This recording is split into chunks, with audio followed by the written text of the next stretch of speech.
বাংলাদেশের গোটা ছবিতে অ্যাকশন বাইরে থেকে আছে। সাউথকে বম্বে ফলো করে, কলকাতা ফলো করে, আমরা ফলো করতে দোষ করি। বেদাসিনের মিম এবং আরফিন ছবিও বেশ ভালো লেগেছে। আমাকে চ্যালেঞ্জ কিছু করতে হলে চ্যালেঞ্জ করা ক্যারেক্টার লিখতে হবে। অ্যাকশন ছবি তো সবসময় বাইরে, আমরা তো সারা জীবনই বাংলাদেশের গোটা ছবিতে অ্যাকশন বাইরে থেকে আছে, খুব স্বাভাবিক না? বাংলাদেশে অ্যাকশন যেটা হয় এটা তো আমরা সাধারণত গল্পকে বাইরে থেকে নিয়ে আমাদের মানে অবয়বে তৈরি করি, কাজে এটা খুব স্বাভাবিক। কিন্তু আগে তো তুই দেখছো এটা অ্যাকশন তো সাউথেরই হয়, সাউথকে বম্বে ফলো করে, কলকাতা ফলো করে, আমরা ফলো করতে দোষ করি। ট্রেনে এসে দেখতে তো খুবই সুন্দর, আর ও তো সিক্স প্যাক আলা ইনশাল্লাহ নায়ক। ট্রেনে 7 to 8 ভালো করছে, ও তো ভালো করতে চেষ্টা করে। আর এই ছবিতে বেদাসিনের মিম এবং আরফিন ছবিও বেশ ভালো লেগেছে, চোখে আরাম লেগেছে। দুজনের হাইট মোটামুটি যথেষ্ট সাবলীল অ্যাক্টিং করেছে দুজনই। বেদাসিনের মিমও ভালো করেছে, অ্যাক্টিং মোটামুটি ভালো ছিল। আমি বললাম যে ইনশাল্লাহ আরো সামনে আরো বেটার করবে ইনশাল্লাহ, সাইফ আমার বিশ্বাস। কারণ এটা অনেক বড় ঘরানায়, যে বাপার সময় প্রডিউসার শাহন ভাই আছে, আরও একজন আছে ভাইকনা ব্যারিস্টার সাহেব, যথেষ্ট ভালো। এরা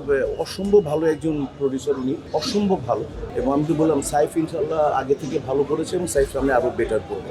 আসলে কোনো চ্যালেঞ্জ নাই, এগুলো স্বাভাবিক জিনিস। চ্যালেঞ্জ, আমাকে চ্যালেঞ্জ কিছু করতে হলে চ্যালেঞ্জ করা ক্যারেক্টার লিখতে হবে। চ্যালেঞ্জ করা যখন ক্যারেক্টার হবে তখনই চ্যালেঞ্জ।